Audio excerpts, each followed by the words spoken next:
मामा होतं त्यावेळचं सांगतो. हं. सांगा.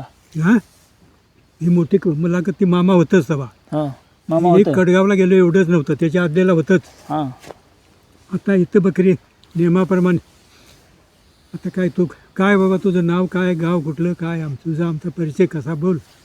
माझं नाव रवींद्र शिवाजी कामते, राहणार अलाहाबाद, तालुका कागल, जिल्हा कोल्हापूर, पोस्ट कापशी. बरं. त्याच्या तुमचं नाव सांगा. आमचं चिमाजी बाळा कामते, हां. अलाहाबाद, तालुका कागल, जिल्हा कोल्हापूर, हां. पोस्ट कापशी. मी अलाहाबादचा शेतकरी. हां. ते मामाचं येणं जाणं इथं सरवाटाच्या 2-3 वर्षापासून, 9 वर्षाच्या वयापासून आम्हाला येणं जाणं लाभलं. हां. त्या पण ओळख पाळख झाली. बकरी मुगळीला आली, करड्याला आली की गलगलीपासून आम्ही जाणार. हां. मग अशा वेळेला हां. मग बकरी ह्या भागात थांबली, चारली, फिरली, हे सगळं झालं. आणि मग इकडे बघा. पाडव्याला ते ह्याला जायची काय, हां. हां. औरणाळाकडं. औरनाळगड. चिंद्री, औरणाळ, हां. इकडे गड इंग्लज, बडगाव, हां. इकडे गेली. मग आम्ही तिकडे गेल्यावर एकादशी दिवशी जायचं, एक मुक्काम करायचं, द्वादशीला राहून एकादशी. हां. द्वादशीला प्रसाद खाऊन मग आपल्या आपल्या घराकडे परवानगीनं जायचं. बरोबर. मग असं आलेल्या वेळेला आम्हाला कुणाला तरी काहीतरी बोलतेला चमत्कार येणार, ऐकायला बघायला मिळणार बरोबर. बसलेल्या वेळेला. हां. मी एकादशीची बकरी द्वादशीला इकडे तिकडे गेली, हां. म्हणजे ज्याचं काम आहे ते मागं राहतोय, मग आम्ही बी थांबणार. बस काम त्या म्हटलं आम्ही थांबणार. बरोबर. थांबल्यावर बोलणं निघालं. आता सुरुवात एक असं सांगायचं झालं हां. तर आम्ही भडगावला गेलतो, हां. जे द्वादशीची माणसं जेवून गेली. हां. आणि मुरगुडचं भोसल्याचं हां.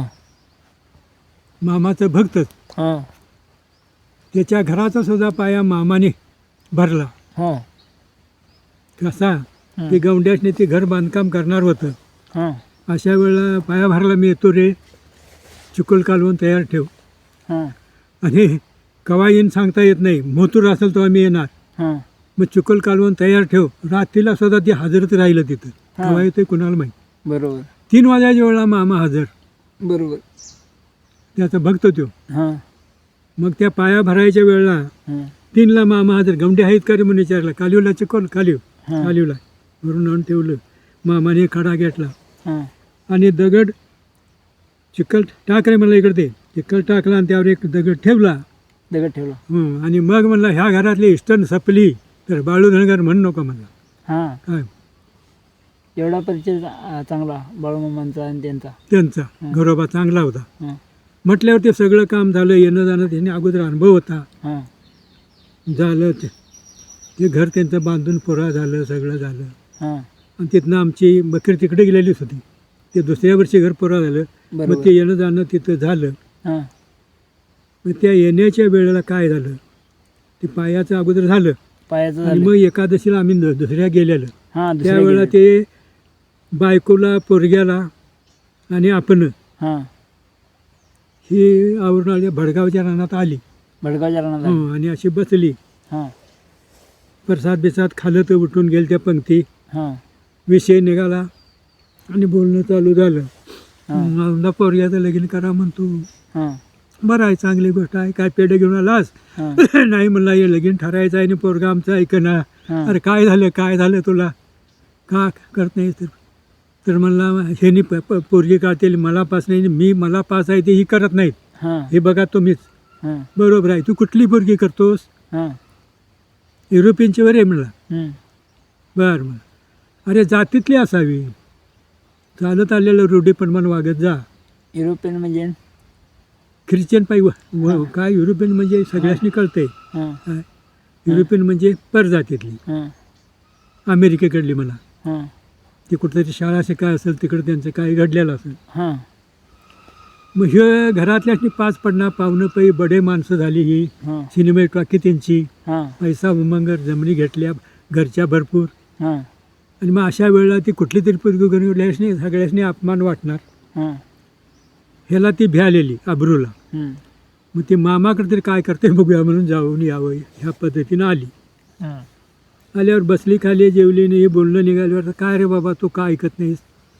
तर माझ्या मताप्रमाणे मला ते बरं दिसतंय. नाही, चूक करण्याला शिक्षा आहे आणि असं तुम्ही वागू नका. सांगते घरादाराचं तुम्ही ऐका. कुठली पोरगी तुला चांगली सुंदर कशी शिकलेली पाहिजे त्याबद्दल हुडीक आम्ही नको म्हणत नाही, पण ही जातीतली हुडीक परजातीत जाऊ नको. जात केले कशाला म्हणले, देवानंच केले का आम्ही पिढ्यानपिढी चालत आहे त्याबरोबर वागत जाऊया. नाही म्हणले मला हे वागायचं नाही, रक्त एक. आता काय करायचं याच्या पुढ्यात मामाला सुद्धा योगडी आवरणा. बरोबर. प्रत्येकाला अक्कल तीच, डोळं तेच, काय सगळं एक, माणूस तिथनं एक. आणि हे असं मला पास नाही, मला पाहिजे तीच पोरगी मी करून घेणार नाही, घेत नाही. तुमचं काय मत बाबा, आता तुम्हीच काय ते सांगा आम्हाला. हे आता जगणं होईल का मग असं केल्यावर? कसं करावं आम्ही, तोंड जावायचं का नाही? बरं म्हणलं याला औषध आता काय देऊया. अरे हे काय, हे वत्ताड, हे काय, हे वत्ताड कुठं जाते त्या सारणीत, सारंग कुठं जाते वड्याला. नावं वेगळी का रे? वडा कुठं जातोय नदीला, नदी कुठं जाते समुद्राला. सगळ्याला समुद्र म्हण किंवा गटारच म्हण, याक नाव ठेव भाड्या म्हणला. बरोबर. 17 नको. आणि हे काय इथं नंबर, हे नंबर उपडणार शिक्षा आहे का नाही रे? ह्यो नंबर का रावला? सगळे एक नंबर का? आणि ह्यो तू उपडतोस, मग नंबर उपडण्याला शिक्षा आहे. मग त्याला जे अर्ध पाडलं रक्त एक ते मन त्याला ब्यालं. आता ह्यो असा तुम्हाला आवडणार नाही. बरोबर आहे, तुझी इच्छा पुरी कर. ह्याच्या नावावर काय काय आहे? ह्याच्या नावावर जमीन दुबला केले, सोनं चांदी आहे, पैसा आहे, घरदार आहे, बंगला आहे, सगळं अनेक नमुना आहेत. हे सगळं मालक ह्योच आहे, एकच पोरगा. सगळं म्हणजे तुमच्या नावावर पोरगी सून बिन कोणाला ही भातर त्यांच्या नावावर करा. ह्याला अजिबात याच्या नावावर काय ठेवू नका. आणि ते देतोय लहऱ्या आहे, राग आलेला आहे, त्या मुस्तीत हे सगळं नावावर देतोयच, समोर बोलणं. आणि दिलं घ्या, कुठं पाहिजे सगळं कागदावर काय काय म्हणते स्टांपावर करून देऊन रजिस्टर करून घेतलं, ताब्यात ठेव. आणि परत एकादशीला आला, सगळी मिळून आली. बरोबर. 15 दिवसात असा उलटा पालट झाला की ह्याला काय झालं, हे नावावर सगळं गेल्या कारणानं त्या पोरगीला त्याला ती कळलं. कळल्यानंतर आमचं लग्न आता ह्याच्या आतच करून घेऊया, ह्याला ती धमक. तिनं सांगितलं की तुला भिकाराला मी कशासाठी करून घेऊ, तुला करून घ्यायला पोटाला काय खाऊ, भीक मागायसाठी? अरे म्हणले हलकटा, मी काय तुला करून घेणार नाही. झालं मोडलं. मग आले ह्यांच्यावर पाळी, जकास लगीन बिगीन करून घेऊन 15 दिवस लेट गेलं आणि दुसऱ्या वेळेला आणि हाईच. मामा झाले, गोताळा सगळा आला, आमचं चांगलं झालं, असं झालं, सगळं केलं होतं तसं त्याच्या नावावर केलं, सुनेच्या नावावर केलं, सगळं खुशाल. अशी मामाची करणी. मामा होतं त्यावेळेला हे धनगरच म्हणायची, पण ही मागणं असं जागे जागे कळत गेल्यानंतर मामाचं वजन बसलं. आणि प्रत्येकजण आता काय कुठला बी माणूस आला तर भिवून मामापाशी कोंबड्यासारखा वागणार. काय कधी मामाला येऊन डोचकं टिकून पाया पडतोय, भुईला ते काय बी मामावर कोण टेकतोय, हात कोणी लावला नाही, जवळचा असून तर हात लावायचा अधिकार नाही. बरोबर. असं मामा म्हणजे इस्तू अग्नी.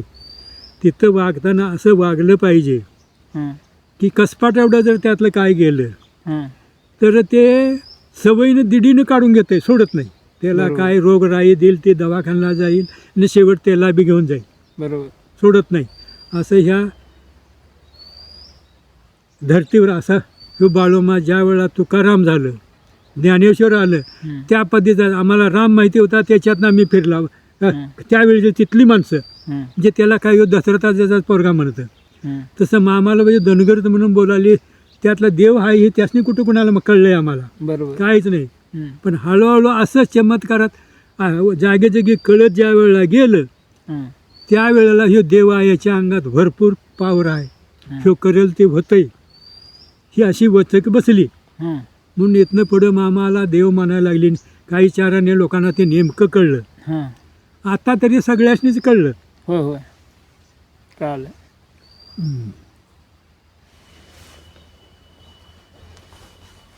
आता हे ह्याची मुलाखत